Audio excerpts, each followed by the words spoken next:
Fuck it. All right, welcome to the Degenerate Movie Review Podcast.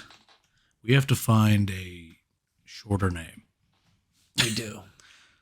Everything about us is long. Wink.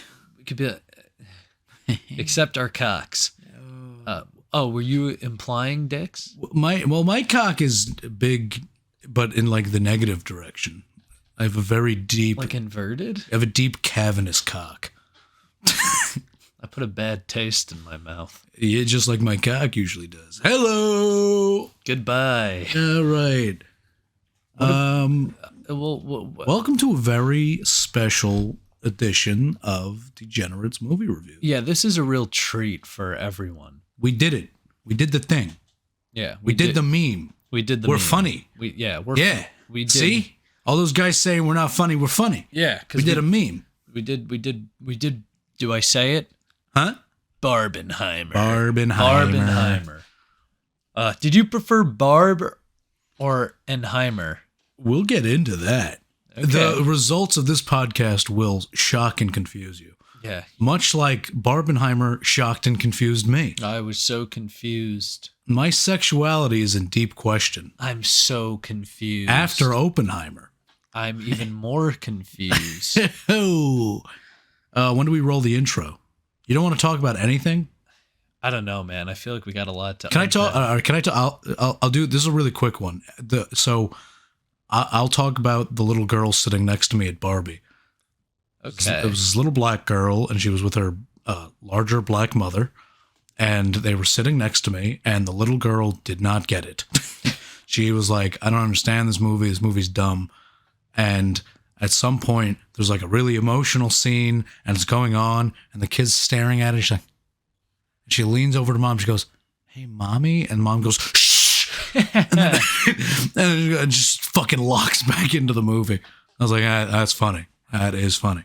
That's great. All right, roll that intro. Well, I could talk real quick about my Oppenheimer thing. Normally, I would never do this. I would normally never do this because I don't really like doing this, but I did find Oppenheimer on some backdoor website because everyone told me what they thought of the movie, and it was very late, and there were no viewing. The earliest viewing time was at 10:30 p.m., which means it's not going to start till fucking 11, which means I'm not going to walk out of the theater till 2 in the morning. So I found it, I hooked it up to my TV. So just to still get that experience of it being on a big screen. And yeah, about halfway in to Oppenheimer, the screen just went black and offered a lot of local MILFs in my area. Which at that point I was like, you know what? Fuck it. If they're right in Oyster Bay, I mean, let's do it. Let's do it. It was like me. It was you like don't that. need a website to find horny MILFs. It was in like Oyster the Bay. TikTok voice. It was like, meet up with local MILFs in your area. And of course, that's when like my parents got home from hanging out with their friends. My dad's like, "What the fuck are you watching?" I was like, I was like, no. I was cranking my hog. I was at the wearing time. this. I was like, no, Dad, I was just watching Oppenheimer. I was just fucking beating my dick like it owes me money. Yeah. Hey, I've taken my dick places I wouldn't go with a loaded weapon. Yeah, deep, dark, dank alleyways. Yeah, let's cue that intro.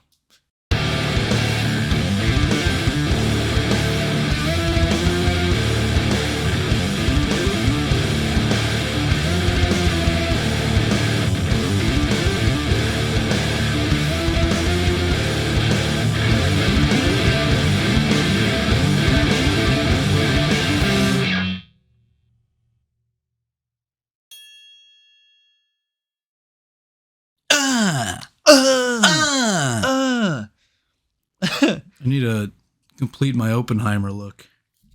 I wish they smoked cigars, so this would have made sense. Yeah, I'm getting like a Tony Soprano vibe from you. That's not Tony Soprano. Hey, he's gonna be sleeping with the fishes. You know The Sopranos? Have you seen one episode of The Sopranos? No, fuck that. I don't like Italian mafia shit as much as you do. There's somebody, one of my coworkers was asking me, I have so much pus coming out of my ear. Ew. Dude, it's really unsettling. I have a bug bite on my ear, and it's just like keeps squirting liquid out of it. Ugh. I know, it was not even itchy. I don't know what bit me. That happened to my cock in 10th grade. Well, that was an STD. They know him by first name down at the clinic. Yeah, they said, "Oh, damn, Charlie, you bring your ratty ass back in here again." Hey, the hell you say? What the hell you say? I'm clean this time. Yeah, he was like, yeah, have you ever seen something or other? And I said, no. He goes, really? I go, yeah, I don't like mafia movies. I don't know. They don't do it for me. Yeah, I mean, Maybe it's because I'm Irish. I will say this. I like mob movies, but I mean, there's kind of like a select few because I feel like out of the greats, there's so many ones that just try to be like that. You mean like try to be Scorsese? Yeah, basically.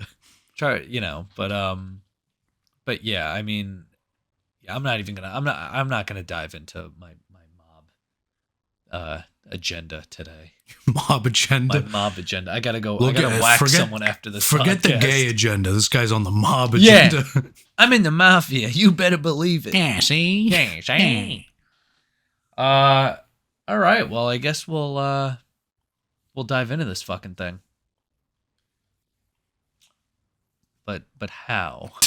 They're so different. I don't know which. You know what? You got it like a quarter. So I could. Oh, you want to flip a coin? We'll see what movie to start with.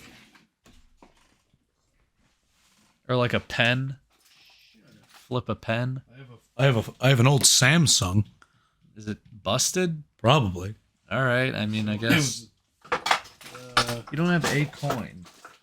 I don't carry cash, man. Yeah, but the amount of change Can you give me a second? I'm looking over here. Jesus Christ! I am death. Get your fucking coin, you fuck. All right, it's tails.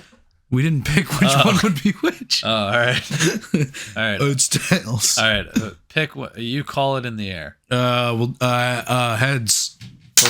Oh, fuck. Heads. I can't call which one it is in the air. You call it when. Okay. So Barbie's is heads. Oppenheimer's tails. All right, hit it. You didn't call it. I just did it. That's not how that works. I dropped it. Well, it's heads. Which was? I don't remember. Fuck you. I think Barbie. All right, we'll do Barbie then. All right. What'd you think of it? Did you like it? What was your favorite Should we do a part? plot summary? What was your favorite How do you part? forget our format every week? I don't know. All right. Get ready for this week's plot summary with Keegan. I'm a Barbie girl in a Barbie world. I am plastic. It's fantastic. Those aren't the words. Okay. Okay. All right. It opens up. Yeah, all right. Bear with me. I saw it 2 weeks ago. Margot Robbie's hot feet. Oh, yeah. Whoa. All right. Slow down, fella. Slow down. I can't. Yeah, maybe we should start by apologizing for the delay lately, but this one took some preparation. The old Barbenheimer review. Yeah.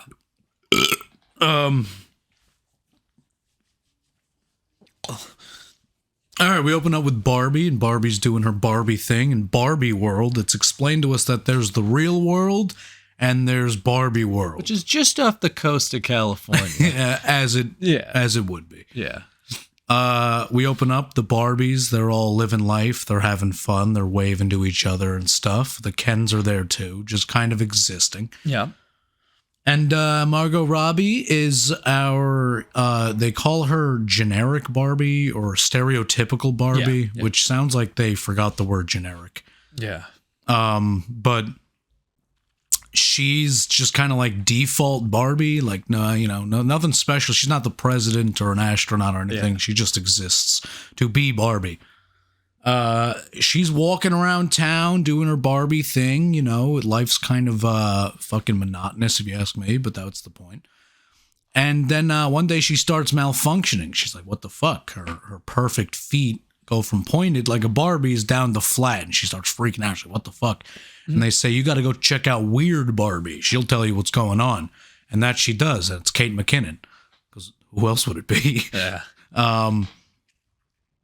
she shows up and she goes, all right, so what's going on is the girl that's playing with you in the real world is fucking depressed. So you got to go into the real world, find her, cure her depression, and then come back here and everything will be peachy creams, all right? And she goes, okay. And she goes, and Ken comes with her because he stores himself in her back seat. Yeah. He's stowaways. They go to the real world, and they learn that the real world is kind of shitty. Yeah. More importantly, they find out that men rule the world. All right. Barbie doesn't like that because why would you? And Ken loves that because why wouldn't he? Yeah. So Ken sneaks back to Barbie world and convinces the Kens there that we need patriarchy. We need to we got to start running this shit. Yeah. Barbie finds the girl who's playing with her. Spoiler alert, she finds a girl who's a complete dickhead, and then it turns out to be that girl's mom. All right. All three of them head back to Barbie world. Kens are in full swing. They got this shit on lock. They're running the place. The place looks like a frat house. It's awesome. Yep. Obviously, everything's all tipsy-turvy. More importantly, they've enslaved the Barbies, which is intense. Yeah. Barbie kind of gives up before, real world. I forgot her name. The girl who, like, owns her is like, you're Barbie. You got to do it. And then they hatch a plan to brainwash the Barbies. They do it. They overthrow the Kens in a political vote, go democracy, and then the movie ends. That was Barbie. And kind of. There was a lot of good things along the way. Yeah, I found this movie, I will say, just to jump into my favorite aspect of it, That's how we're going to do this? Well, I'm just saying. Did you like it? Yeah. I fucking loved it. I loved it. I loved the shit out and of this it. this is why. It was a very self-aware movie. Oh, yeah. Which, I mean, you and me have talked, mainly me, talked about this so frequently when I'm like, this movie didn't know what it was. It was trying to be this, trying to be that. Barbie out I don't like of the that you fucking... mock us when you quote us. Yeah. Stupid idiots. Yeah, like last week we were like, no, but this movie, right out of the gate, just fucking knew what it was trying to be. Like right in the intro, she was like narrating, and it was like, oh, over there's Ken, but he only has a good day when I wave to him. And he was like standing there with a surfboard like, hey, Barbie. She was like, hey, Ken. He's like, yes. He's like, you want to watch me surf? And he like bounces off the wave because it's like plastic. And he does this weird like cartoony cartwheel in the air. And he's almost expecting like a whoop, whoop, whoop, whoop, whoop. Yeah, and he like lands right on his butt. He's like, whoa. Oh, no. And like, that was like 2 minutes in. And right then and there, I'm like, okay, I'm going to fucking love this movie. It was super weird in the best way possible. It was so fucking funny. And even like down to like just how everything operates is funny to me. Like how everyone kind of interacts, and they're all kind of weird because they're all dolls. They're not like real people. So the way they walk around and act is weird. And it was so fucking like interesting and like weird and quirky and cute. And I just fucking loved the shit out of it. Yeah. And you know what? I feel like people are going to be surprised. I feel like everyone went. So, no, I don't want to say that. It'll spoil the rest of it. I fucking loved Barbie. Barbie was awesome. Yeah. I don't seem like the type of person that would like Barbie. But Barbie was fun. And everyone I tell, my stepbrother, I knew I was going to see it. And he was like, oh, that sucks for you.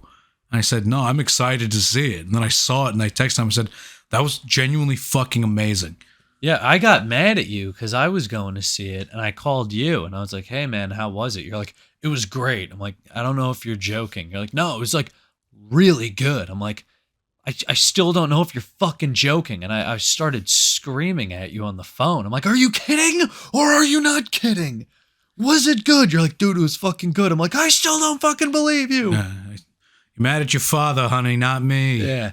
But it was really good. I thoroughly enjoyed it. I also fucking love Ryan Gosling.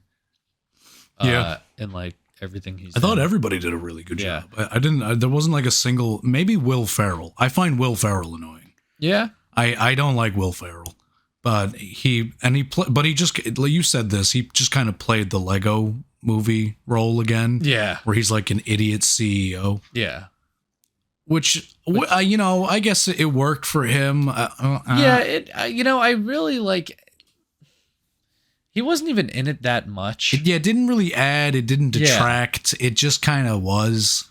I did like how like when they were like trying to get to Barbie World, they were kind of fucking idiots about it. Yeah, and that was more like a corporate thing than a. All right, here's something we could talk about: the politics of this movie. Oh yeah. Let's dive straight into politics. Let's make this like a bad first date and start off heavy with the politics. Yeah. There were none. I don't think there was. People are making this out to be like a super political movie. Yeah. It wasn't. People are like, oh, this is a stupid woke You can't thing. talk about women empowerment. Yeah, it's shut up. It's not. First of all, shut up. It's a good movie, and like any good movie, the director attached like a moral like point. A moral. That's all. Like, yeah, there's like, it's not political. It's like, I'm the director. I'm a woman. This is what it's like. Yeah. Just acknowledge that. I actually kind of liked like her speech at the end. The woman you did, because it wasn't like us women are being, suppressed and blah, blah, blah. She was like, it's so painful that every day you have to do this and act like this and then wind up doing this and then being that. And it's just like, oh my God. Like it just felt like very real. The real world girl had this big monologue and it was like, oh, you're expected to do one thing and the other thing. And she's like, and all these contradictions add up to like what our lives are supposed to be. And it's like, word. All right. Nice. I like that. Yeah. You know what it is too? It like there've been so many attempts over like the past decade to like weaponize feminism and all that, and they're all like these corporate fucking phony hack versions. Like all these movies that like when they remade the Ghostbusters and like it's an all women's cast. Like that's gonna be fucking stupid.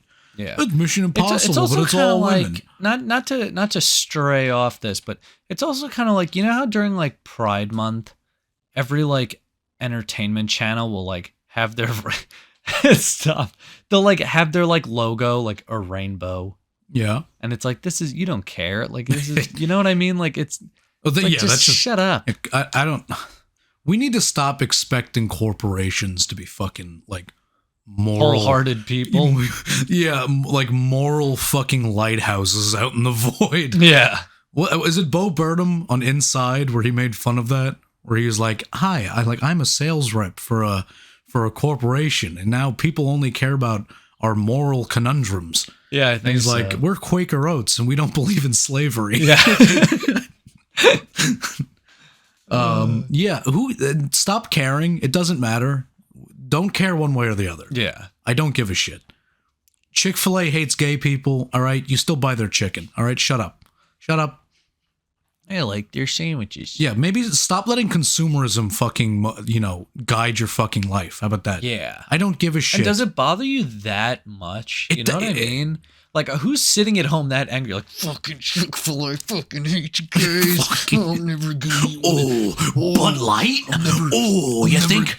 Yeah, all right. Never gonna eat one of their fucking chicken sandwiches. And you know what? It's always the why are you Randy Savage? I don't know. Is he homophobic? Or no? Because if he didn't eat, whatever.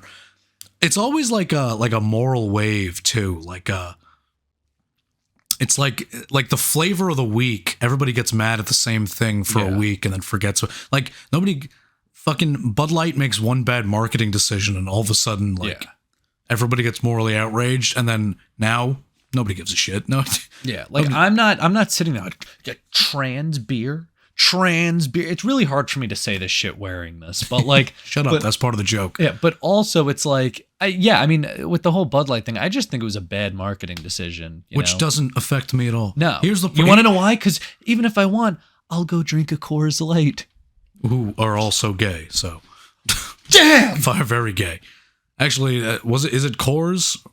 It might be Miller. I think it was no, Coors. Coors is the oldest corporation to support LGBT rights ever. They started in like the 70s or 80s with like a gay union. Fuck it, whatever. Joke's on you, dumbasses. You're drinking gay beer. Just get me drunk. There's like one beer that's not gay, and it's like weird Trump beer. MAGA beer. Go drink your weird MAGA beer, you freaks. I'm sure You're gonna have MAGA beer. It's gonna be great. It's gonna be good. It's not filled with lead. I promise. There is no lead. Sit down. You're ugly. There's no lead. This is. All right. We're trying to stupefy the populace so they keep voting for me.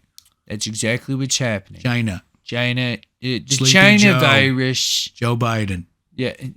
Lock her up. Joe Biden. Lock her up. Joe Biden. Biden's dick. Did you see Hunter Biden's dick? Joe. Look at Hunter Biden's dick. Look at it. Joe, I've done more in 4 years than you've done in 50. Joe, I've done your son's dick. Joe, wait, what do you mean? What are you talking about? His dick? Marjorie Taylor Greene showed on the floor of the House of Representatives pictures of Hunter Biden's penis. Why? Because she's out of her fucking mind. She needs to be fucking shot. Look at it. Look at his dick. Look at his dick. That's the president's son. Everybody's like, who gives a shit? He's not the president. He has a dick. It's not like he, gave him positions in office like the Trumps. I think we're starting to teeter here. Yeah, mind you, we're talking about the Barbie movie. Yeah. No, but yeah, I should cut that down a little. Yeah, I think so, man. I'm starting to. All right. Sorry. I have a very secret political side. I'm about to go on a Trump rant. Ooh, I'm about Donnie. Where's my MAGA hat? Donnie, I'm coming for you, Donnie. Where's my MAGA hat? Yeah, but anyway, back to the movie. I loved the fucking the set design. Oh yeah. Well, yeah. I like the houses, like of course they actually looked like Barbie playhouses, whatever. But like even like the beach and the water, it was just plastic. Yeah. The waves were just. They're like, take your shoes off, put your toes in the sand, and the sand's just a hard plastic ground. Yeah, like it was so over the top ridiculous, but I liked it. I liked the decisions they kept making with it too. Like, Barbie houses in real life don't have stairs. So their houses don't have stairs. So when they want Margot Robbie to go downstairs, she walks off the side of the screen and then is just on the next floor. And she just walks back in. And it's just like, it's like ridiculous. It's like this. Yeah. Or if she wants to leave her house, she goes to the roof and just floats down into her car. And there is opening narration, by the way. I didn't mind it that much. Holy shit. Dude, the opening scene was a complete remake of 2001: A Space Odyssey. Dude, fuck! I was gonna bring that up. God. That was one of the 3 notes I wrote. Dude, I was in the theater like, I can't do it anymore. I can't. I won't do it. I won't watch it. There were a bunch of like famous scenes recreated. In Yeah. this. Like I'm not gonna name them all, but there were a couple. Dude, but like that, I thought it was hilarious. Dude, when it opens up, like, yeah. I was like, okay, they're doing the thing. Yeah. But then it's a bunch of little girls in a desert, and I was like, oh, they're really doing the thing. And then she starts smashing the baby dolls. That's what I mean. Is like that's how you do like a reference right. Is you crank it up to 10. Like there's so many times where like a movie will do something and everybody be like, that's a reference to Avatar: The Last Airbender. But it's like, but it's not enough. It's not enough. You're just doing the bare minimum. the Barbie movie was like, yeah, do it and do it at 11. Like, it's a bunch of little girls out in the desert with Barbie dolls. Margot Robbie shows up and she's like 30 feet taller than them. Yeah. And they're like, that's the Barbie. Like, and they're like, just start smashing baby dolls all over the place. Yeah. It was fucking epic. She throws up the Barbie and it like cartwheels in the air and then like turns into the logo. Yeah, it was. I thought that was great. A shot for shot remake of 2001. I fucking hate 2001, but that was great. Unfortunately, that is a very famous scene. Like, so whatever. But yeah, it was fucking awesome. But anyway, to what I was saying before was they didn't just do things and then forget about it. Like that, the idea that Barbie World is a Barbie Dreamland set permeates throughout the entire thing. Every decision is based in that fact. Is that, you know, she's driving down the street and she's like, that's Congress, and that's, you know, that's a space station, and it's so stupid, but it works because she's driving around different Barbie play sets. Yeah, exactly. And it's like, it's not just like, oh, a quick joke. Oh, Barbie, you know, jumps off her roof to go to her car. No, several times does that happen throughout the movie. That's just how it is. That's just how she gets out of her house. And then when she starts malfunctioning, she can't just walk down the stairs. There's no stairs. So she goes to like float into her car and falls off her roof and eats shit. Yeah. It's like, it's not just a cheap throwaway joke. It's baked into the DNA of the movie. And I love that kind of shit. Yeah. Like it's what I love is how, you know, you do think it's like a joke, but you know, again, it matters. It plays a bigger role than a ha-ha. And you know what? What's great about it is that allows you to do so many interesting, fun ideas that nobody's ever done before. Nobody's made a Barbie movie. Nobody's made a movie where everybody plays a toy. So with one simple decision, you can now explore so many different funny jokes and ideas that have never been done. It's like, that's what you should be doing. Take an idea and run with it. Like that. That's what this movie. That's killed it. That's what they did right. Was they took an idea and they ran with it at full speed, and it was awesome. Even how like Ken is a toy, he sees the most, like when he goes to the real world and discovers like patriarchy.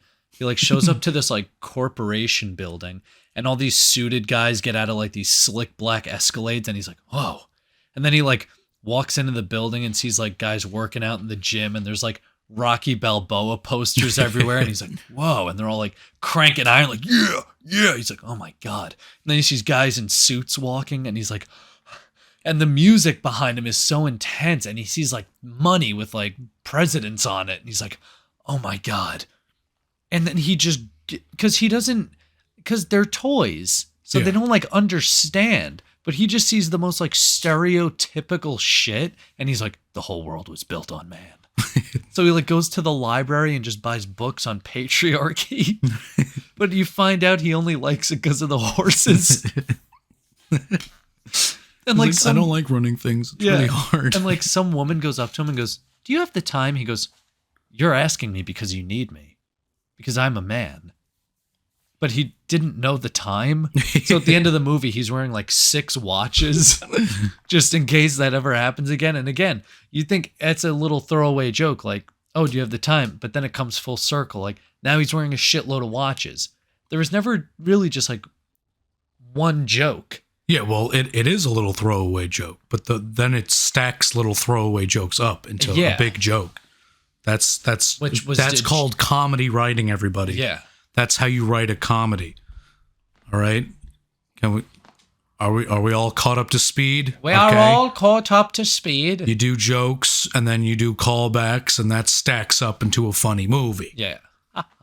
That's called comedy. That's called writing. Oh God, no more Adam Sandler movies. No more grown-ups.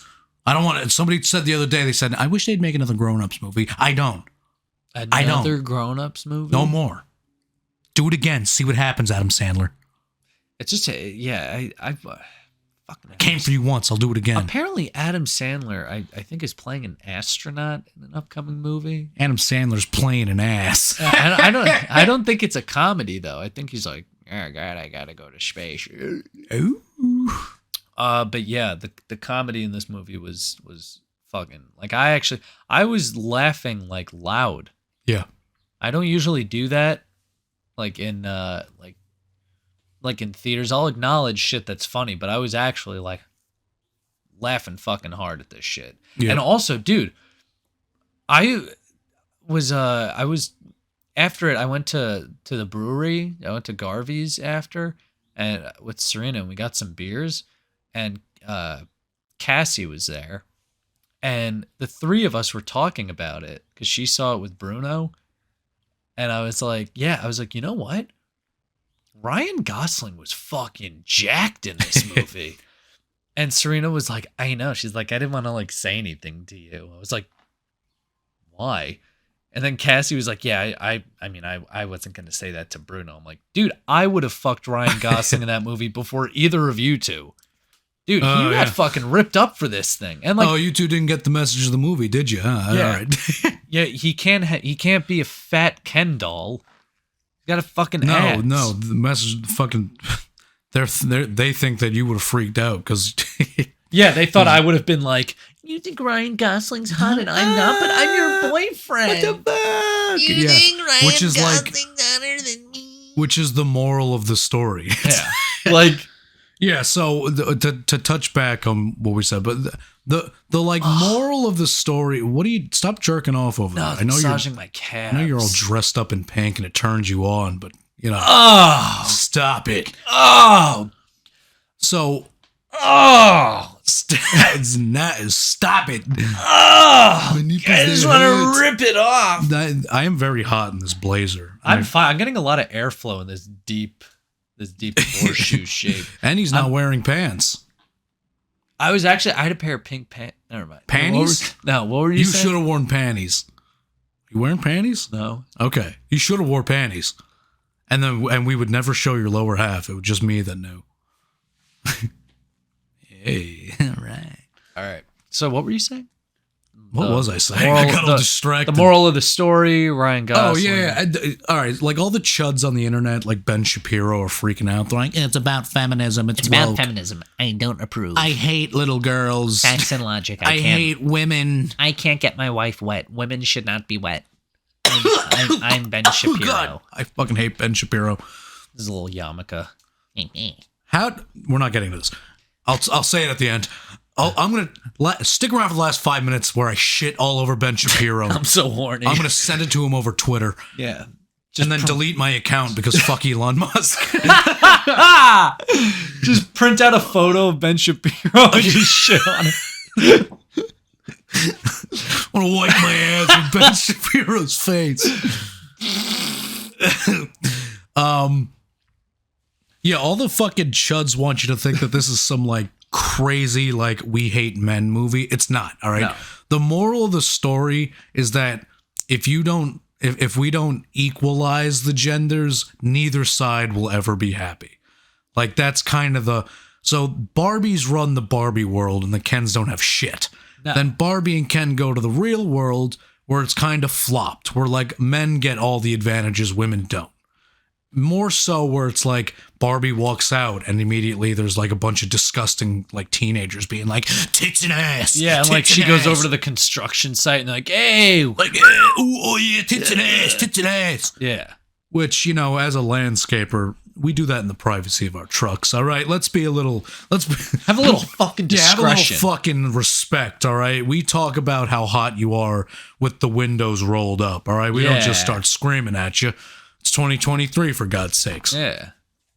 But yeah, the point, like towards the so the Kens take over, and then the Barbies kind of learn that, you know, they're not doing it for no reason. Yeah, they're kind of fucking the Kens over, and the Kens like say that, and the Barbies are kind of like, okay, we see what you're saying, like, and it's still played off as a joke. I saw that criticism the other day. They're like, dude, even it's played off as a joke because it's not for you. Shut up.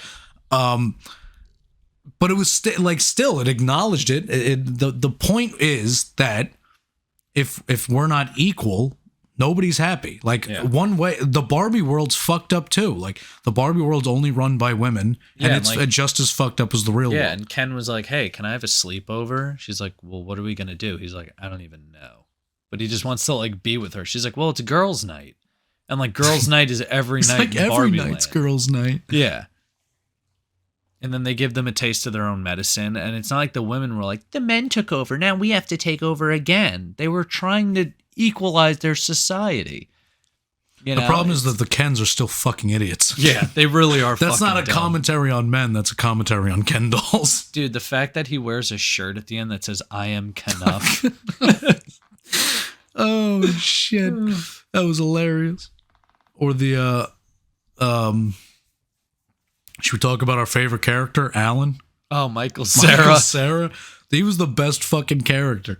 I love the part where he's the real, you know, the real people, the humans, the mom and the daughter are leaving Barbie world because they're like, well, I guess this shit fucked up. Shit went tits up. Fuck it. And he like sneaks into the back of their car. And so they're driving and he's like, and they freak out. They crash. And he's like, we have to get out of here because the Kens are taking over. And they're like, okay. He goes, and he points over to a construction crew. He goes, if we don't get out of here before they figure out how to build that wall sideways, we're done for. And they've just stacked bricks like 60 feet into the air. Yeah. And then my favorite part of that is like, Alan the whole time has just been played for as a joke. He goes, I'll hold him off. And he just books it towards them. Or like, they're like, hey, what are you doing over there? He's like, I'll handle this. And he runs over and just starts kicking the shit out of all of them. Yeah, Michael Cera beat the shit out of like 13 bodybuilders. It was fucking hilarious.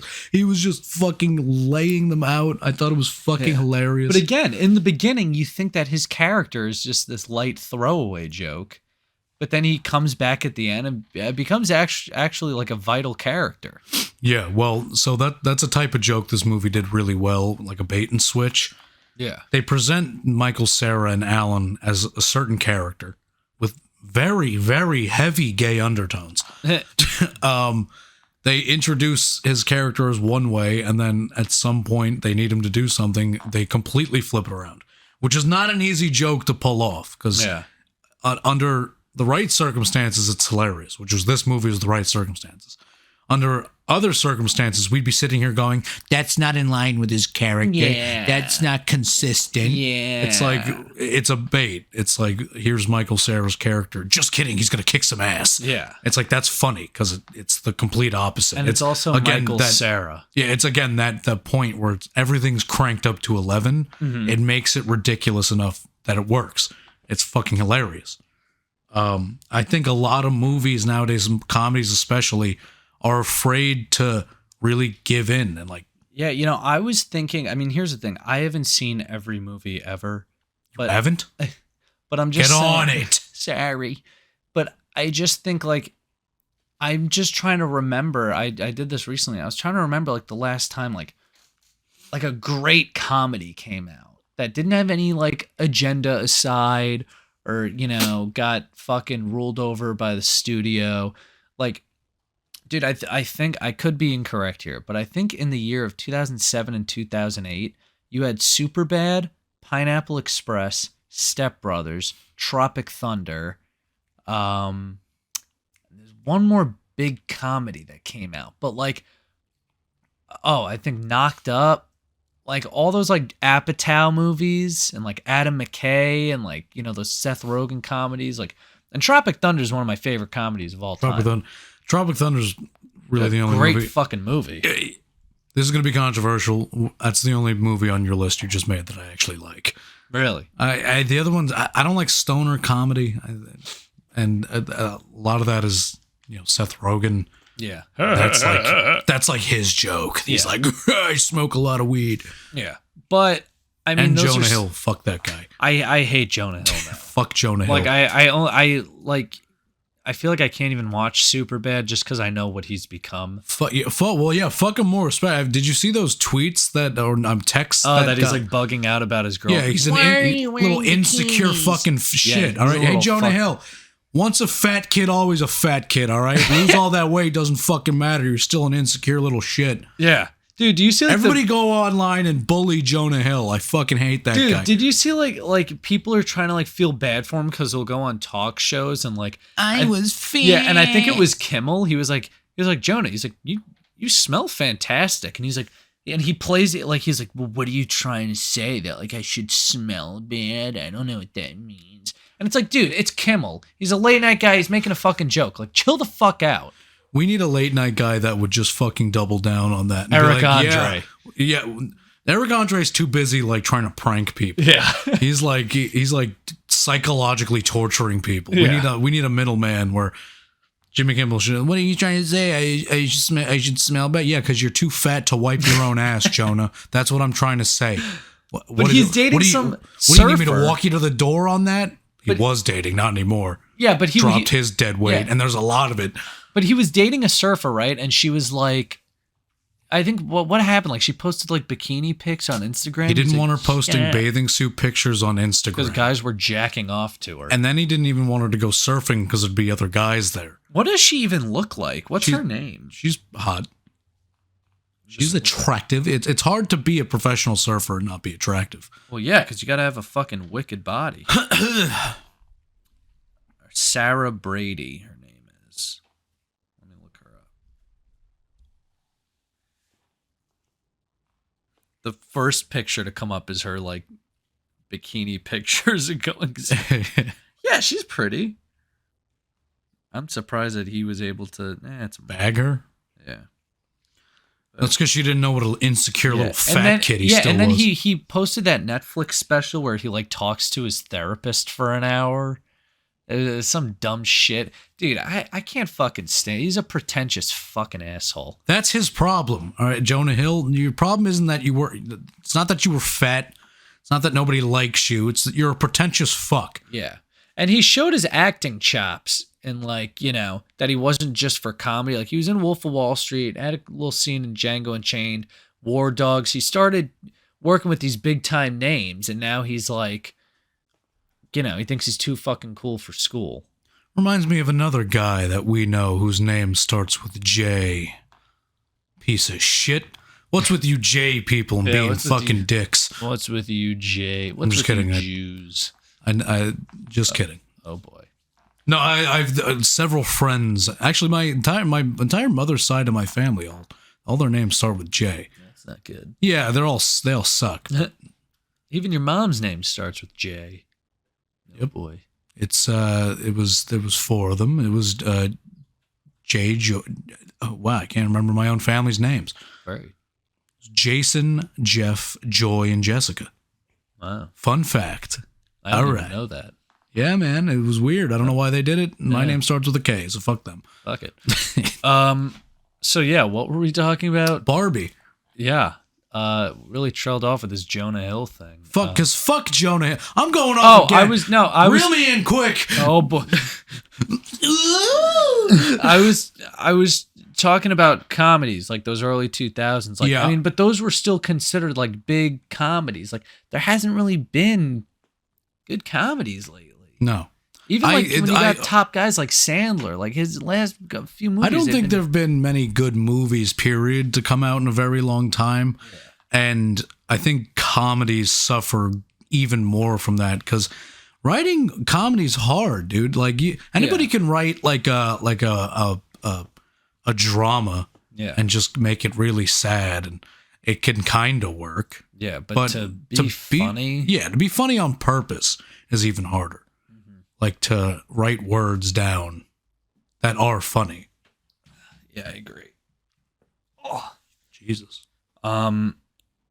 Yeah, but yeah, Barbie was good, and you know what? I was a little worried going in because of course, I was like, God, there's no original like movies coming out anymore. I mean, it's like you're making movies based off toys, blah blah blah. But dude, it was fucking. I really enjoyed it. The humor in it was it was like my type of humor too. Like when that like intern comes in to tell the CEOs that the fucking Barbie escaped. They're like, Barbie escaped from Barbie Land. And they're like, what? He's like, I'll whisper it to you. So he like whispers it to one of the guys at the round table. He's like, and then they all just, and then it like a minute later gets to Will Ferrell. He's like, what? And like, it was just so dumb and goofy. But yeah, I fucking. I thought they were gonna go for like you ever play the game Telephone? Yeah, I thought it was gonna be like a telephone joke, but then Will Ferrell gets it perfect. Yeah, I like the scene right after that, or I'm not right after it, but eventually when they bring Barbie in, and then she tries to escape, and they're chasing her around. Yeah, and it was like a goofy version of Pac-Man. Like, yeah, they're like running up and down the aisles of this like corporate like hellhole. all these office. cubicles. Yeah, and they're just running in straight lines, and Will Ferrell runs right past Barbie and doesn't do anything about it. And he turns, he's like, "Oh shit!" Yeah. And then they're trying to get through the thing, but they don't have their key cards. Like, somebody give me a key card. Someone give me a key. And he like throws it and misses. He's like, now we'll never get out. It just opens anyway. He's like, aha! Yeah, it was very funny. There was a lot of humor in this, and they, a lot of people. Something I talked about with Serena and a lot of her friends, because they were talking about how this movie, like, it makes you cry, blah blah blah, and like it got me a little bit with the scenes.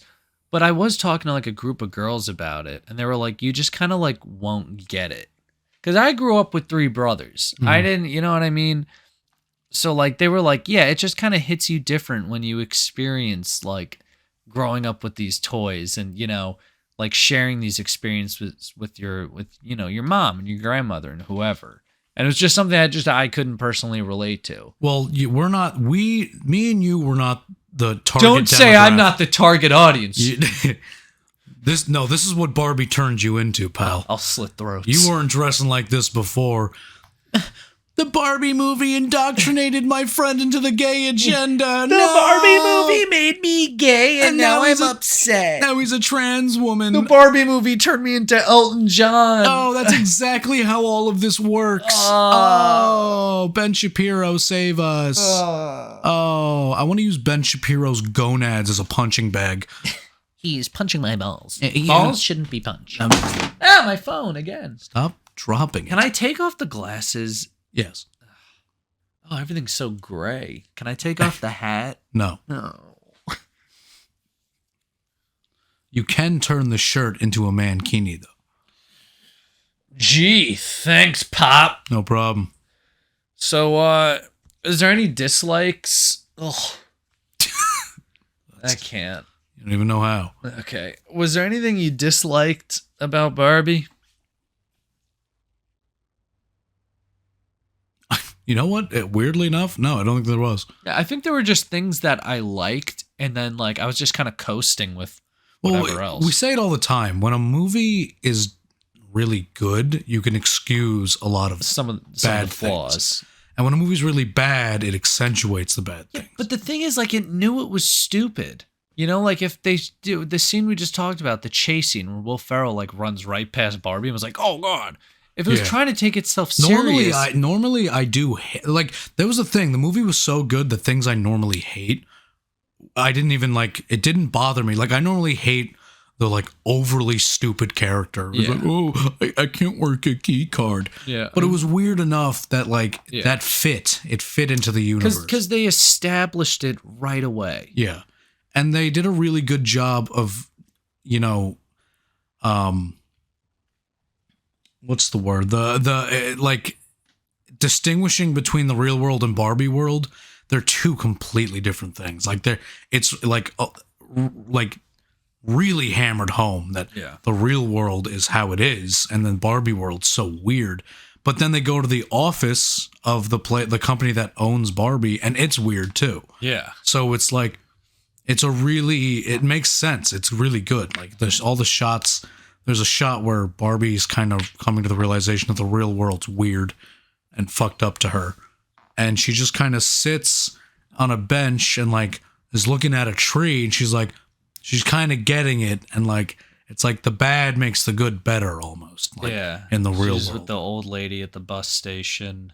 Yeah, and then spoiler alert at the end, to a point where Barbie wants to be part of the real world instead of being part of the Barbie world. She starts off the movie, which again, by the way, great character growth for Barbie. Who would have thought? Who would have thought You could have done that much character growth with a Barbie doll. Yeah. I mean, to open up and be like, my world's perfect. My toast pops right out of the toaster and lands on my Yeah, and plate every she's day. stuck in this infinite loop. Yeah. And it's like she wakes up, she waves at the other Barbies. She gets, her breakfast, she showers. And she's like doing all this stuff, like she's brushing her teeth, but she's not really brushing her teeth. Yeah, she doesn't really like drink water. Yeah. And then she's like going through this like monotonous infinite loop, and like as her character experiences what she experiences through malfunctioning and going to the real world, slowly she realizes that that's not enough for her. And she has this kind of moment where she freaks out and she goes, I don't really know what I want. Like I started this off. Which it was great because they were in the middle of this giant dance party. She goes, does anyone else think about death? And everyone, it just went so quiet. They're like, that was so funny. I was laughing my ass off. She's like, anyone else think about dying? It was so out of nowhere. Dude, it and that was great because that just totally like, because you're coasting through their everyday routine. I think that was and then it just goes bam. That was the moment it really set up what this movie was like, my expectations of the movie. That moment right there, I was like, oh, this is going to be good. Yeah. I was like, that is sick. She goes to bed. She's like, and I'm not going to think about death anymore. Yeah. And she's just, I don't even think she slept that night. It just like turns to day. She's still like, okay. And that's when, so this is the other reason. So the movie opens up with opening narration. I think I'm accepting at this point that all modern movies will.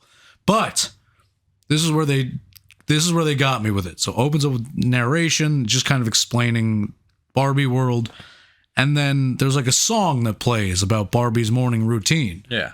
And then the next day when she starts to malfunction, the song is all warped and fucked up.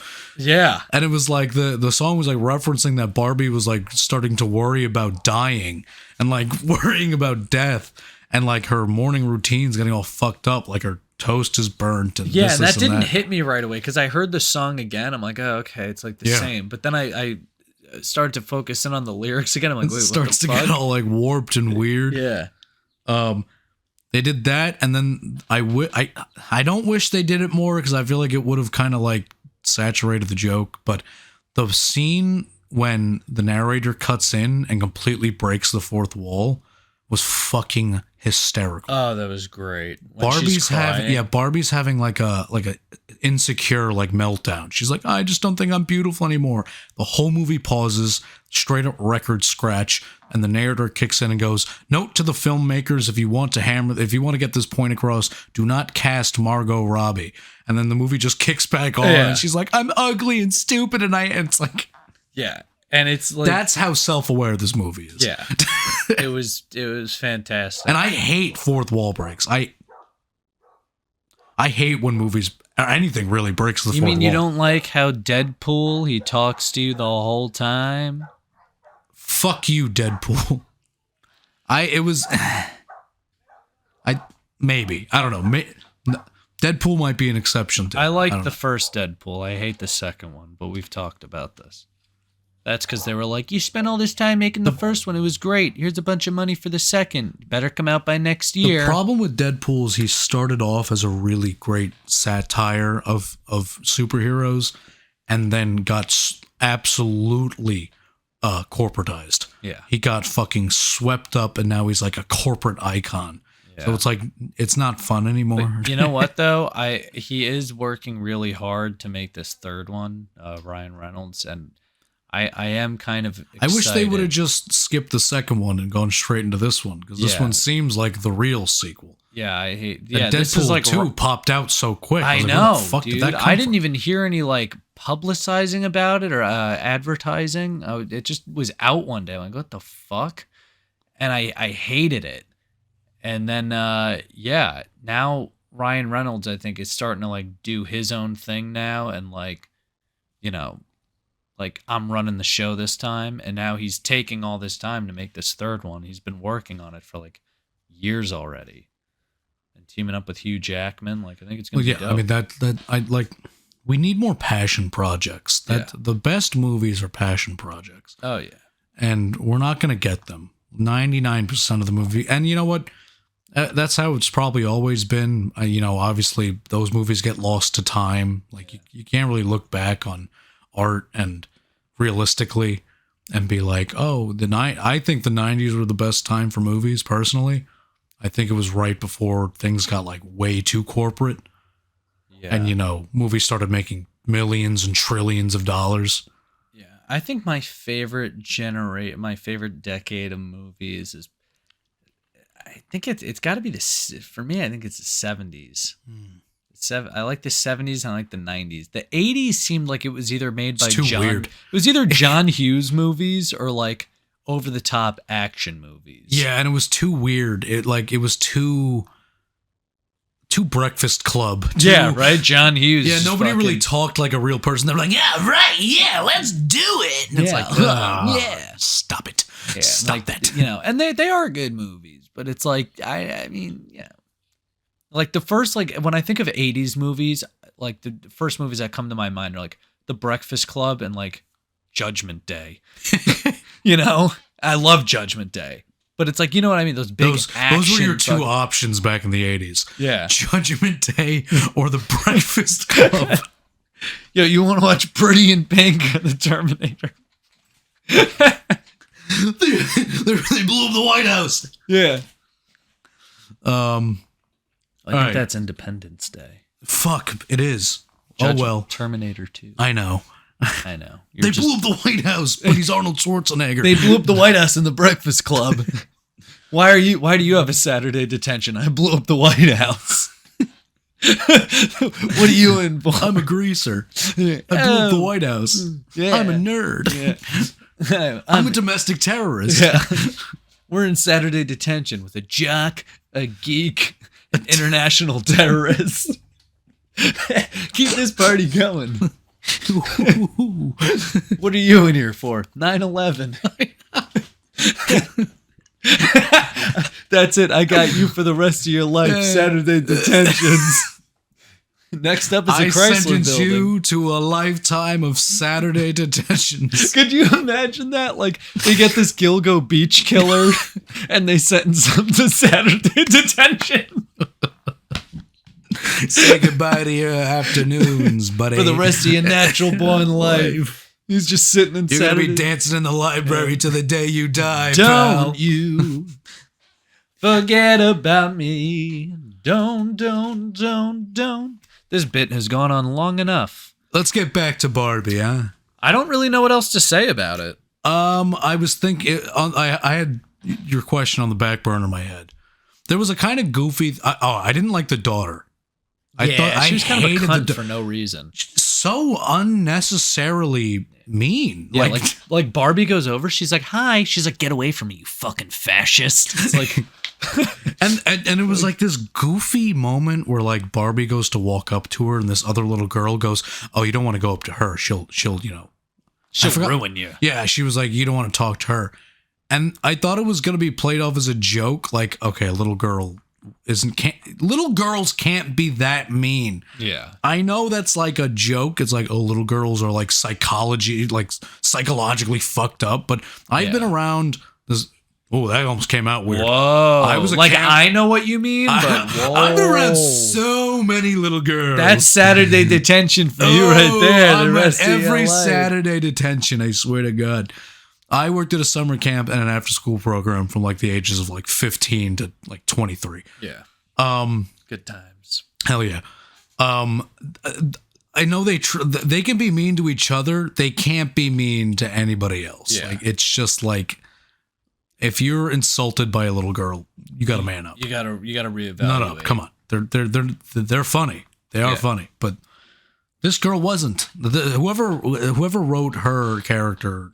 Yeah. It wasn't enough. Like, yeah. And I can kind of see how it would have worked since Barbie, nobody's ever been mean to Barbie. It wouldn't take that much. But then, like, what the girl said wasn't that great. Like, it wasn't funny. It was just kind of like, okay, that happened. Yeah. And then she makes Barbie cry and she runs away. But I don't I didn't buy it. Yeah, I didn't. maybe it was the actress, maybe it was, Yeah. and they kind of needed to set her. I understand, like they needed to give her some development because later on, My whole thing was I just wish that like I know like it showed that she kind of was like drifted from her mom a little bit, but I hate how they made her like. You know, she dressed in gray and black and was kind of edgy for no reason. She just had like a bitchy attitude. Like I wish there was maybe a little more substance there. yeah, I think they had enough with just her being a dick to her mom. I didn't think they needed to make her a total dick. Like who's a dick to a complete stranger like that when you're in like 7th grade? Yeah. Yeah. Like an adult woman comes up to you and says hello, and you're like, you fascist fucking. Yeah, and there's other little girls trying, like, running, like, interference, being like, don't go near her, she'll be mean to you. Yeah. Like, what? Like, if that happened to me, like, let's say I found her, like, backpack on the sidewalk or something. I saw her drop it, and I went, hi, this is yours. She'd be like, fuck you pinck shirt wearing fucking bitch. I'd be like, okay, well, here's your backpack. All right, here you go. I'm gonna go grab a beer. Like, what a bitch. But I think honestly the scene would have worked better without that other little. It was so weird to me. I'm like, who is that? Yeah, who is that? And then when Margot Robbie who has this much of a reputation when you're 13? But then when Margot Robbie runs away crying, the girl who warned her was like, they never listen. This happens every day. Such a weird character. I know. It was so weird. It was like, ugh. I don't know. It did not work for me. That one very specific joke did not work for me. Yeah. But it was just weird. I don't know. It like made me feel weird. I think I will personally say I think it's time that we move on to the Enheimer. All right, well then let's wrap up Barbie. I give Barbie the yummiest yum I've ever given. Yeah, I'll yum the fuck out of it. I think it's just below, as far as modern movies go, just below Everything Everywhere All at Once. I think that one still holds king. I did like everything. That one was fantastic. Yeah. But it actually reminded me a lot of Everything Everywhere All at Once. Yeah, it was like, well, because it was that self-awareness. Yeah, and the personality and the choices made were so, dare I say, bold. Yeah. It was very nice. And you know what? People that have seen Barbie and watch this, I'm sure you'll agree. People who haven't might call us fucking retards, but watch it. Joke's on you. You're retarded. Yeah. Go see the doll movie, idiots. Can I take the hat off now? Yeah. Oh, God, it's so itchy. It's all like fuzz. I think Nikki wants it. You can give it to her. She'll probably start crying. I can really have the pink hat. Oh my God. Charlie really gave me the pink hat. Now I feel like a hooker who just got off her shift. She's back at her apartment, like took the wig off, and like I'm like half done. You look like a male hooker. I am a male. And you are a hooker. And I am a hooker. I'll suck you in. Ooh. Fuck you in. Tuck you in. Yeah. Let's do this. I'm already bored. Oppenheimer. You know what? I'm not going to give it the same respect I gave Barbie before I even do the plot summary. I fucking hated it. Dude, don't do a plot. There's no I'm doing plot, a plot summary. There's I have to do a plot summary. What do you mean? I have to. Dun, dun, dun. All right, Oppenheimer. Can I do this one? You want to? You just told me not to. Yeah, but you can certainly try. Just go. Just go. Why do you keep doing this? You keep asking me, and then because I don't like this movie. I'm loading up my notes. I got my notes right here. So why'd you ask me to do the plot? I don't summary? know because it's gay. Coming from a man in a low-cut pink t-shirt, slicked back hair. You need a haircut. I do kind of. It's starting to like grow out on the sides here. Once you get the mullet thing going on, yeah, you got the Joe Dirt happening right now. You got the old David Spade look. Yuck! Nobody should look like David Spade. Not even David Spade. All right. Can you keep it brief? I'm gonna try. Okay, you know what? I'm gonna do it. There's a guy. No. Oppenheimer. There's a guy. Opens up with Oppenheimer. Matt Damon. What's Oppenheimer's first name? J. Robert Oppenheimer. All right. Oppenheimer was the man who invented the nuke. The atom bomb. He was sure. He was a theoretical physicist I think, right? Yeah. He did stuff. So this movie opens up with him. He's in. First of all, there's like 4 different plots in this movie. Opens up him going to school in Europe. He's having a bad time. He hates his tutor or something. His teacher. And he tries to poison him with cyanide in his apple. Snow White. Yeah, and then almost accidentally kills a renowned scientist whose name I forget. Yeah, Kenneth Branagh. Unfortunately for you guys, there were a lot of very famous scientists in this movie, and I don't know any of them. Me either. But I know that they were famous because every time somebody would pop up, Nikki would start freaking out next to me.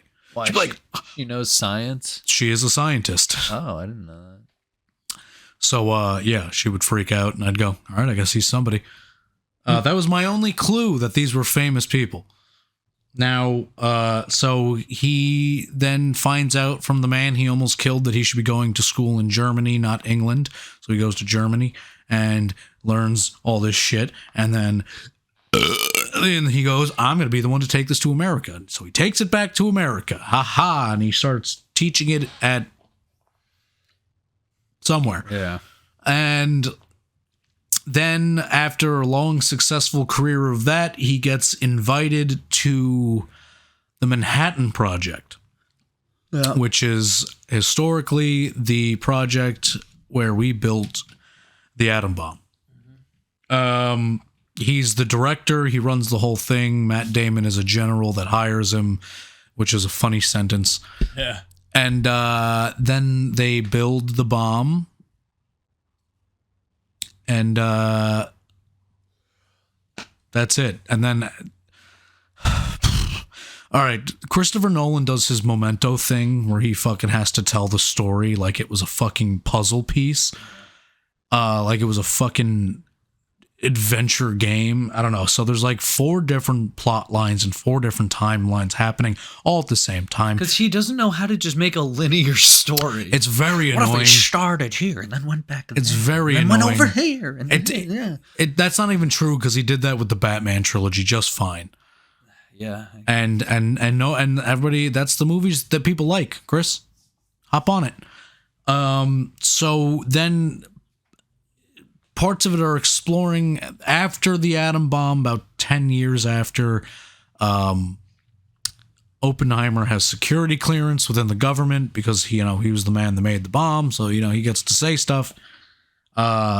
He joins a government program run by Robert Downey Jr., who after that tries to get his security clearance taken away, so he loses all of his power in government because Oppenheimer likes fucking with him. And then, I don't know, half the movie was in the Cold War, half of it was during World War II, and it was like spliced together, and it was fucking annoying.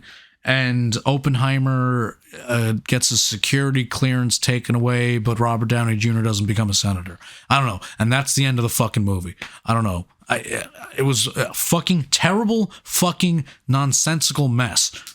Fucking awful. I hated every fucking minute of it. After I watched it, I want to read this to you. I looked up some reviews and I've noticed this pattern of people who say it's good are clear. Like, here's the thing: if Christopher Nolan didn't direct this movie, it wouldn't have been nearly as popular. Nobody would have seen it. No one would have saw it.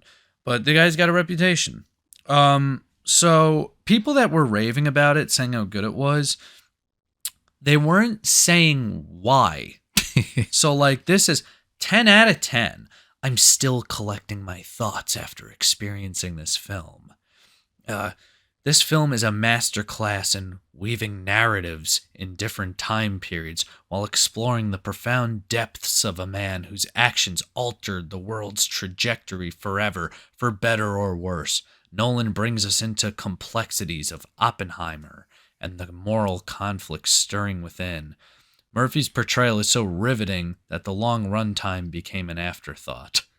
Oh, no, it didn't. He said Robert Downey Jr. also did great, and Nolan's push and pull with how he uses sound design is the cherry on top. What?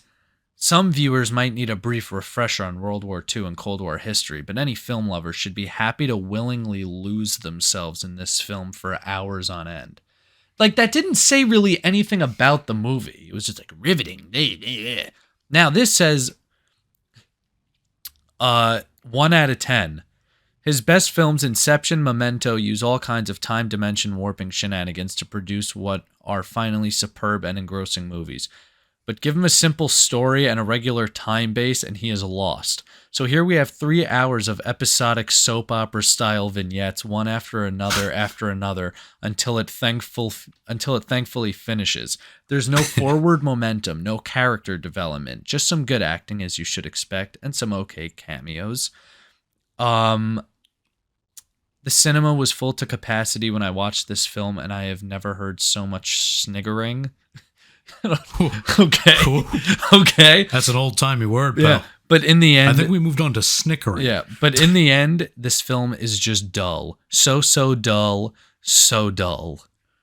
Yeah. And it's like, okay, like you're talking about the lack of character development and, you know, again, forward, like momentum and pushing the plot forward. Yet people who are raving about it are like, he told a riveting tale. Yeah, And, there's no depth in your review about the movie. It's very generic. Itself. There's nothing really specific about it. Like, you know, when we say things, we back it up with like, they did this. They did this and it was really good. And this is a representative of the whole. It's just like, I don't know. Like if that guy wrote a review for McDonald's, it would be, I liked it.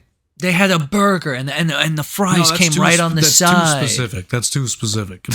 They're good food. I'm just gonna say this is probably gonna be more of a brief review because I really did fucking hate it and it just seemed like nothing was happening the whole time.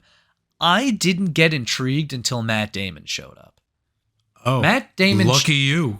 Well, I'm saying I wasn't intrigued. Well, I'm saying at all, Matt Damon ever. showed up and he goes, you know, like we're doing something and we need you. And they're like, fence off this area in the desert, build a fucking town, make sure no one fucking leaves till we're done. And like, I thought that aspect was cool, but then once they got there, it just fell flat again. Yeah.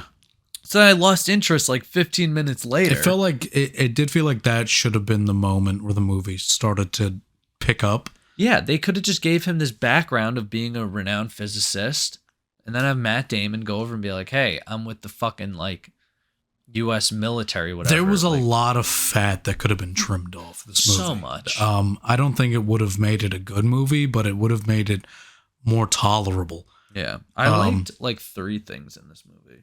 I didn't like anything about this movie. I liked one part where he's like about to teach a class and some guy goes in and was like, oh, I'll translate for you if you want. But then he just starts speaking Dutch. Oh. And the guy was like, what the fuck?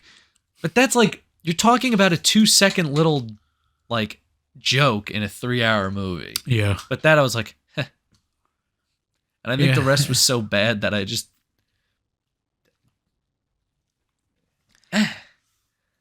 So my biggest fucking problem with this movie is that it was 3 hours straight of virtually uncut dialogue, and that's it.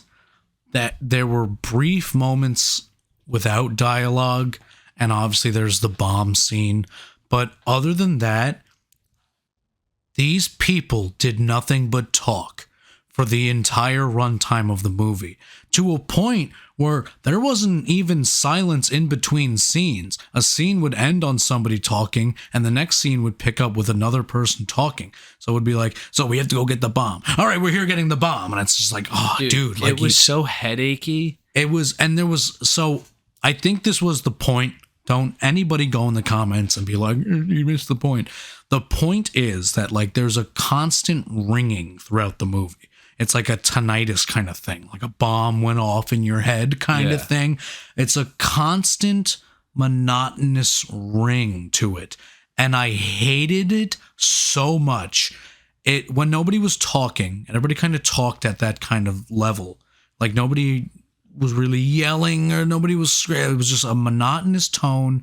And and the brief times people stopped talking, there was some kind of noise going me the whole time. And I wanted to get up I hate that. and like sacrifice myself to make it stop. Well, you told me, you were like, dude, if we didn't do a podcast, I wouldn't have seen this fucking movie. I tried to weasel my way out of it. I was considering getting up and leaving. Like halfway through. I do not leave movie theaters very often. I was considering getting up and leaving, but if, again, for this podcast, I stayed. That's the only reason. I was trying to get out of it because I just heard from everyone that it was bad. So I was like, Keegan, wouldn't it be funny if we went to review Oppenheimer? But I know I wound up just not seeing it. Yeah, luckily, I'm the smart one of the duo. And you were like, "Fuck you, you're going to see it." I'm like, "Yeah, but wouldn't it be funny? Really funny if I just like didn't see it and you're like trying to review?" I said yes, but go see the fucking movie. Yeah, you're like, "Yeah, that would be funny. Now go get a fucking ticket." I'm like, Daddy, I don't wanna. But it was exhausting. It was exhausting. And then the big selling point of the movie was the fucking bomb. and they get Josh Peck to click the button. Fuck him. Josh like, Peck. Megan. Why? Yeah, what bothered me the most about that is like, it's not even like they gave Josh Peck like A role. where it's like, Josh Peck, Oh. Like I think he was like, I'm gonna click the button now. His job was the ignition guy. Yeah. So And he he goes showed in, up- clicks a couple of switches. He's got the key card on his neck. He Yeah. looks really nervously back at Cillian Murphy. Like, Yeah. Yeah. his job was to, if the bomb failed for any reason, it would waste months of plutonium that they were gathering. Yeah. It would have landed in the desert, and plutonium would have went everywhere, and it would have been a big waste. So his job was to, I don't even know why I'm explaining this. His job was to, if the ignition coils lost power, he would abort the launch. Yeah. It was just Whoop-de-doo, that's it. That's all it is. dude, That's his character. His I character hated- boils down to what his role was. That's it. Bada bing. I hated like every character in this movie except I enjoyed the last couple minutes where you find out that Robert Downey Jr. was like fucking him over.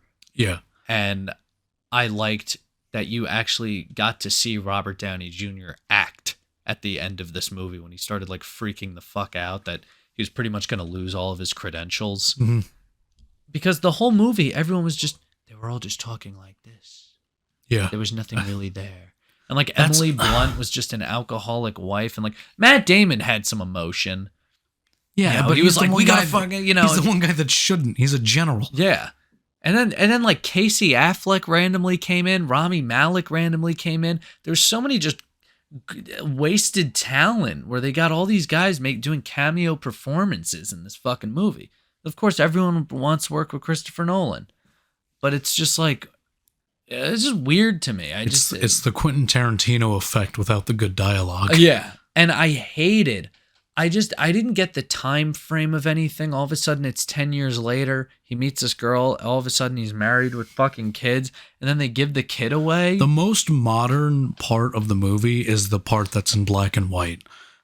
Yeah. How did you fuck that up, Christopher Nolan? How's that supposed to make any fucking sense? By the time we get colored TV, all of a sudden the world's black and white? Fuck you. See, for me, it's like when you have characters and like, if you don't know what your characters are talking about, but your characters know what they're talking about, that's fine with me. Like if I can tell that there's If it's this right. like, understanding, you know, okay. But even these characters, like the actors sounded like they had no idea what the fuck they were talking about.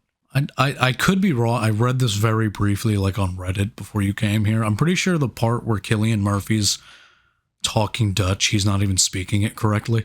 Probably not. And there was this big selling point where Robert Downey Jr. was jerking off over the fact that Cillian Murphy learned like 30,000 Dutch words. Yeah. And it turns out he's not. Whoa!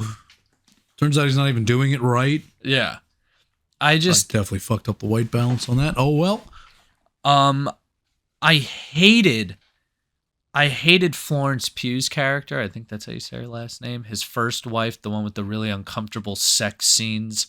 Oh, they're yeah, just sitting there naked they were in the like, chairs. They were like, it was like his girlfriend. Like they never got married because she was depressed or something. Yeah, and she drowned herself in a bathtub. Yep. And it's like, I don't think you could physically bring yourself to do that. You're correct, but she took sleeping pills. Oh, she did? Yeah. I might have missed that. Yeah, she downed sleeping pills and then held her head over the bathtub until she passed out and died. Oh. No, yeah, you cannot drown yourself. You are correct about that. Yeah. Your body won't allow you. Yeah. Same reason you can't hold your breath to death. But yeah, it's I hated the chemistry of everybody with everybody. Yeah, Florence Pugh is really fucking annoying. She's like riding him, and then she just gets off him. Remember you called me and you were like, "Is there at least a sex scene?" And I said, "Yes, but you're gonna hate it." Because that's what I was talking about. Because everyone on the internet was like talking like about the sex scene. Yeah. So I was like, okay, like maybe there's some dope sex. So then like I don't want to get too. But she wasn't. Yeah. So she's riding she's pretty. him. Yeah. She's riding him, and then she gets off him and like looks at his like library wall, and she like pulls out a Dutch book. It was so uncomfortable. She goes, "Can you read this?" He's like Sanskrit. Yeah, Dutch. Whatever. He's like, "Yes." She's like, "So read it." So she like gets on top of him and holds the book open, and he starts reading it like in English. And then she goes, "No, like read it how it is." So then like you see like she grabs his dick and like puts it back inside her, and he's like reading this Sanskrit whatever, and she's like, yeah. And I'm like, what? It was like, I would never fuck my girlfriend and be like, hold on, and grab the cat in the hat. Like, can you read this in English? Yeah. It was supposed to be like, he's an intellectual, so he has to do it. It's sexy that he's smart. But it was so weird and uncomfortable. Like, the way they're having sex, and then she just stops, and he's like, what's wrong? And she's like, well, just wanders over. Be smart. I want you to be smart. And I think it was for him. I don't think it was for her. I think it was like, he can't get off unless he's being a fucking smartass. I don't know. The whole thing. But even if that was the case, it was portrayed horribly. I mildly understand what he was going for, but I don't want to because it was fucking annoying. Yeah. I hated that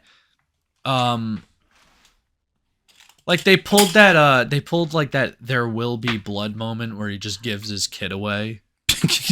Yet he feels like no remorse. I think that he just got his kid back later. He's like, I need you to take my boy. He was like, for how long? He's like, I don't know. He's like, but it keeps crying. We can't deal with all the crying. I'm a physicist. I think it all boils down to the fact that this is real events. These are really things that happened.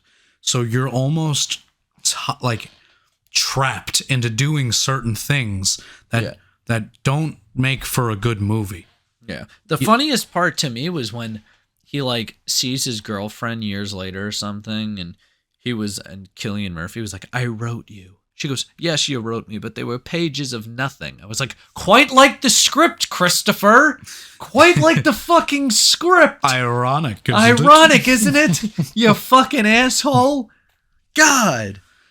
Yeah, that's what I mean. It was 3 hours straight of people talking, but it was the worst dialogue ever. And it was too fucking much. I knew that this movie wasn't going to be great.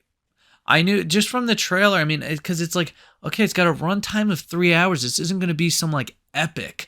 It's not going to be like, the Once Upon a Time in Hollywood or fucking, The Godfather, whatever it is. But like, even the Avengers movies were better than because I don't mind when like an action movie like that's 3 hours long because shit's happening. Yeah. This was 3 hours of people talking, and that's cool. In front of a chalkboard, and he's like, well, that's cool, but that doesn't make for a good movie. I told somebody the other day, they asked me, and I said, dude, you could have listened to this fucking movie on audio. And you wouldn't have missed anything. You would have missed the bomb scene, and that's it. And the bomb scene fucking sucked. It fucking sucked. Because it's like, at the end of the day, too, it's like, well, what are you expecting? You ever see a bomb blow up? Okay, it blew up. Yeah, the big selling point, though, is that they did the nuke without the CGI, because it's all practical effects, and Christopher Nolan hates CGI. And that's cool. But then you see the bomb scene, it's like an artistic representation of what a nuclear bomb explosion looks like. Yeah. It was like colors and the whole thing's muted and silenced until 5 minutes later when the fucking shockwave hits, and it's like, this isn't. It sucked. I hated it. And then they like have a giant party. They're like, we did it. Yeah, like, and shut up. It's just like a really big explosion filmed from far away to look like a fucking mushroom cloud. But it was like weirdly cut, and it was like 5 different explosions all cut to look like the same one. It looked amateurish, and it looked really fucking bad, and it like. That was the selling point. Like the movie's been leading up to this, and then it happens and it ends and there's still 30 minutes left. And I wasn't impressed. It's like, dude, stop wasting my fucking time, Christopher. I was watching this movie because, again, like I said earlier, I did watch it on some fucking backdoor site because everyone said it sucked and there were no theater times open. But I was watching it for a while and I was like, holy shit, like, this thing's fucking dragging. It's like I paused it to go to the bathroom. I was 23 minutes in. I was like, you gotta be fucking kidding me. It's like, you gotta be fucking kidding me. I was so fucking pissed. Yeah, imagine how bad it was for me sitting. Dude, I was like rolling around in my theater seat. I wish we could have seen this one together. I was like, oh God. I was like, how long has it been? 10 minutes. Oh, Jesus. I feel like we could have convinced each other to walk out. I was gonna walk out most of the way in, then I was like, I have to at least see the bomb scene. I genuinely had to stop myself from walking out after the bomb. Yeah, dude, that was a. There's still half an hour left, and it was like the movie's over, bub. Yeah, he did it. And you know what? I think the majority of this movie's problems boils down to the fact that this was like a real thing that happened. I personally hate historical movies, because a lot of them just boil down to this is a thing that happened. Yeah. But it's like, I know how this movie ended because I took history in high school. Or I've just been alive this day. Like, I know he builds the bomb. I know it goes off. So there's no tension when I'm watching the movie and they're all worried that the bomb's not going to go off. And I know it is. Yeah. And so there's no tension there. Yeah. This isn't a fake thing. I don't know the outcome. I know the outcome. So you can't hang it there and like have any tension when I know the bomb's going to go off in front of me. Like, is it going to work? Is it not? Like, I know it's not because it's fucking. I know it happened. Yeah, I didn't, and I know that we're gonna fucking put this up, and you're gonna have all these comments like, of course these fucking guys liked Barbie and not Oppenheimer. Oppenheimer was a fucking masterpiece. But like, tell me why then? Because all these positive reviews of this fucking movie are just, Nolan does it again. He made this cinematic magic. Why though? Why is it? Because everyone who fucking hates this movie is giving me solid details on why it fucking blows. Yet no one can tell me why this fucking movie's good. My dad took Chris to see it last week, and he was like, I didn't like it, but go for it. And then when I watched it, I'm like, dude, that was fucking horrible. He goes, thank God I'm not alone. Because there was a lot of good, like, I mean, you round up a cast like that. Even Benny Safdie was in it. And he was in, him and his brother directed Uncut Gems. Right. And they were in Benny Safdie was in the movie Good Time that they also directed. He played a supporting role in that. He was really good in it. It was a crazy fucking movie. It's on Netflix. And yeah, like he was in it again. Matt Damon, Robert Downey Jr., Casey Affleck, Rami Malek, all these, Cillian Murphy, Emily Blunt, Florence Pugh. Like they're all talented, but it's like I just feel like no one fucking did anything. No one did shit. And again, if Nolan wasn't directing this fucking movie, no one would have fucking seen this thing. The performances were good. Yeah. They were good. You had very talented actors. They took their roles. I'm not knocking anyone. Well, let me finish. Jesus Christ, guy. Let me. I know, but I'm trying to be dramatic about it. Be dramatic. Where was I? The performances were good. You had very talented actors doing the problem was they're all real people. Real people aren't exciting enough to be in movies. Maybe Oppenheimer. Maybe he's weird and smart enough to make a movie about. but everybody else around him, no, they're just people. They're just real people. Like they're just real people. And like movies need to be exaggerated, and this movie wasn't exaggerated. It was just boring. It was like, this is what happened, and I don't want to see that in a movie. It looked good. Christopher Nolan is a very talented filmmaker, not a very talented writer. He's a great cinematographer, great shots. If you're like the people that like 2001 and you just want to look at pretty pictures for 3 hours straight, you're gonna love this movie. But story-wise, this movie was dog shit, and that's why I go to see movies. I go to see good stories, not good film reels. Because you can create a character, and you could be like, "Oh, this guy." I mean, it's so rare to have a true story and like a really interesting character. I mean, the first movie that comes to my mind that was a true story that was really fucking good is Catch Me If You Can. I don't know if you've seen that. I have. I do like it. Great fucking movie. Loved it.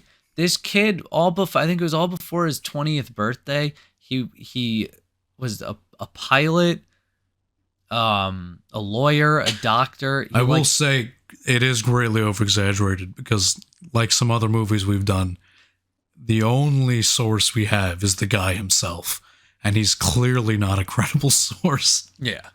But he was, and he was writing fake checks, and he just like conned his way through fucking life. It was with Tom Hanks, Leonardo DiCaprio, Spielberg directed it, and it was fucking great. Great movie. It was a great fucking movie about an interesting guy. But when you have this guy who did one thing, like, I made a bomb, and then you make it 3 hours, even Catch Me If You Can. Again, this kid had faked his way through 3 crazy jobs, became a millionaire, was cashing fake checks. The movie was maybe like 2 hours and 10 minutes, maybe.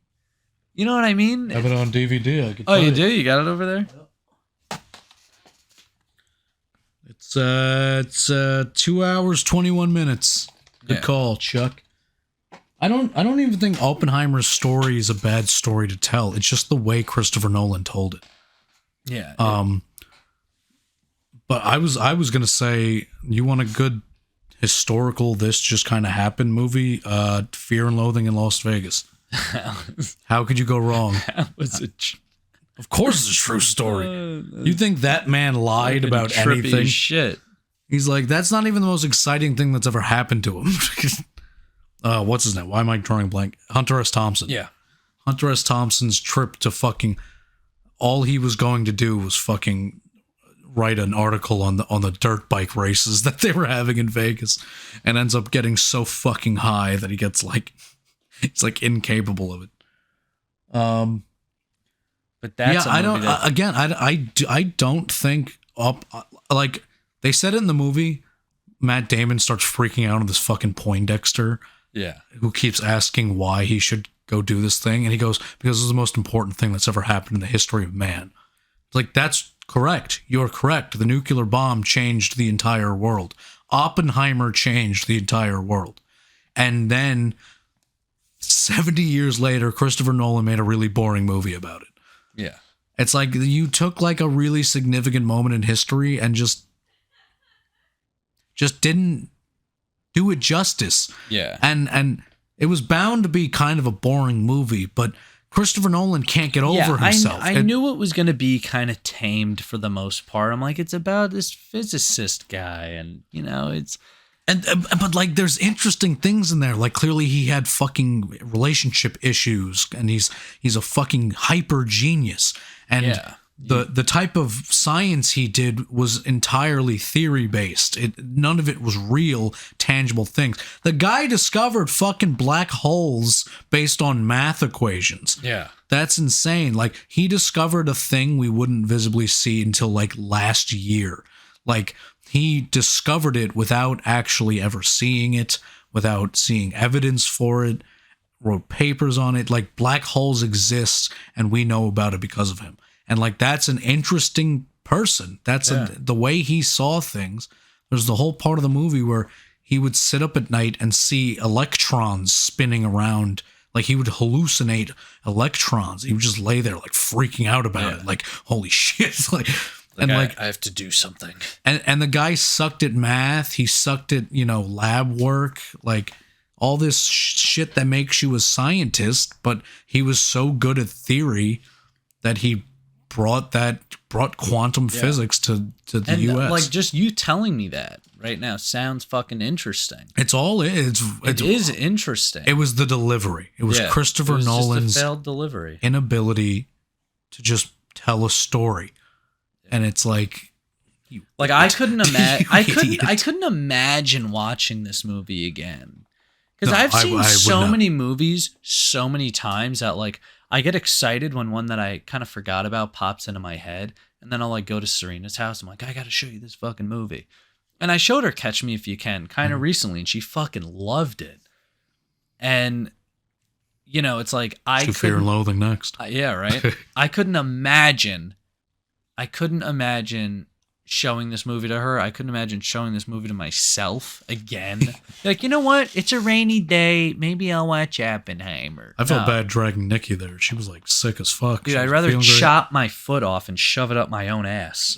It was terrible. Here's the thing too. I was a fan of the Dark Knight trilogy. I was a fan of Memento. I liked certain parts of Inception. Like, I feel like there's one more big Christopher Nolan movie that I'm missing. Oh, well, there's Interstellar. Tenet. I didn't like Tenet. But, like, I haven't liked anything he's done since The Dark Knight. No. Yeah, I mean, I'm not, like, the biggest Christopher Nolan fan, but, I've enjoyed his movies over time. The Prestige. He's very talented. We compared this to another very talented man who we don't like, Stanley Kubrick. Yeah. Christopher Nolan is very Kubrick-esque, where he has a fantastic visual eye. He can make things that look great. And I like that, he kind of doesn't like CGI. I appreciate that. Yeah, I dig that. I'd like to see more of that throughout Hollywood, but he's a terrible storyteller. He's an awful storyteller. And that's why we go to see hit movies, for good stories. I can already tell, what the comments are going to be. Yeah. About, visually it was this. And I know. It's just, I know. Outside of visuals, tell me something. I know. Visually, it was it was shot very well. It looked very nice. All the characters looked really cool. Yeah. But the sets were nice. Man, Yeah, I could kind of like shit talk this for a while, but to me, it's just not even worth it. I wouldn't go see this. I'd rate it, if we're doing your yuck yum thing, I'll throw up on the floor. Like, this movie gave me terminal cancer. This movie turned me gay. No, Barbie did that. Yeah. Ryan Reynolds washboard abs. Yeah. Oh, god damn it. This movie made me want to just blow myself. Oh my god! You know what I wanted to talk about with the Barbie movie? We're gonna go right back to it. The fucking interpretive dance scene made me laugh my ass off. The Barbie's trick. I'm just Ken. Yeah. The Barbie's trick the Kens into fighting with each other, and they go to the beach to fight, and it turns into an interpretive dance routine, and it's fucking hilarious. Yeah, that was funny. I wanted to talk about Barbie a little bit more after souring my mouth with Oppenheimer. We should have done Oppenheimer first. Yeah, just get it out of the way. Fuck it, whatever. I'll just edit it. No. Oppenheimer wasn't for me. It's not for me. And you know what? Here's the thing, too. If it was for you, that's fine. This is our opinion, although part of me does feel like it does seem factual. Like he didn't get into... It's our very educated opinion. Yeah. You don't have to trust us, but you should. And if you disagree, don't call me a fucking virgin. Just tell me why you disagree. I'd love to hear why you disagree. I love people... Like, don't make fun of me. Tell me your opinion, too. I love talking about movies. People take your movie opinions so personally, it makes me laugh. Yeah. It's like you state your opinion on the internet, and there's like 13-year-olds being like, Some guy posted a video on the internet of why he loves the movie Fight Club, and then some other guy just writes right under it, "Why don't you get the fuck off IMDb and go watch a real movie?" I'm like, dude, I mean, like, yeah, I mean, everyone knows Fight Club. I mean, yeah, it's a good movie. Because I've said it before, I'll say it again. It's so easy for anyone to write a comment. Yeah. It's much so easy. harder to sit here with your face on camera and give a good laid out review of some. I'm not stroking ourselves off. I'm not even talking about us. We just turn on some cameras and, act like dicks for an hour. You stepping on ants over there? What the fuck Yeah, you doing? you had one of those pincher bugs in your room. Oh God, I hate those things. Yeah, I don't want it to crawl in your ear at night. Yeah, it's so easy for any idiot to just type out a comment. And the funniest part is that like 99% of comments that are like in response to anybody is like, it's not even an argument. It's like, you're wrong, LOL. Yeah, it's like you have a little dick. It's like, okay, that's great. That's very conclusive. Thank you. Yeah. Yeah, it's just kind of like, That was an incredible argument you had. It's like, why'd you even type that out? I'll be like, it's so easy. I could be like, man, I really love the movie. Like, fucking be like, Jaws was great, and they're like, overrated. Like, okay. Jaws is gay. Yeah, gay sharks You're in the gay water. for liking Jaws. Gay sharks? Question mark. Are you a retard? Yeah. Well, fuck it. All right, so Barbie, yum. Oppenheimer, yuck. Massive yum. I give Barbie a 10, and I don't number movies. Yeah. 10 on Barbie, 0 on Oppenheimer. Well, Two most different movies ever created. Yeah. And I hated one and I loved the other. Well, on that note, this has been another episode of Degenerate Movie Reviews. I'm J. Robert Oppenheimer. I'm Margot Robbie's feet. Oh, God, I know what I'm doing later. Jerk off to me, baby. Oh, big time.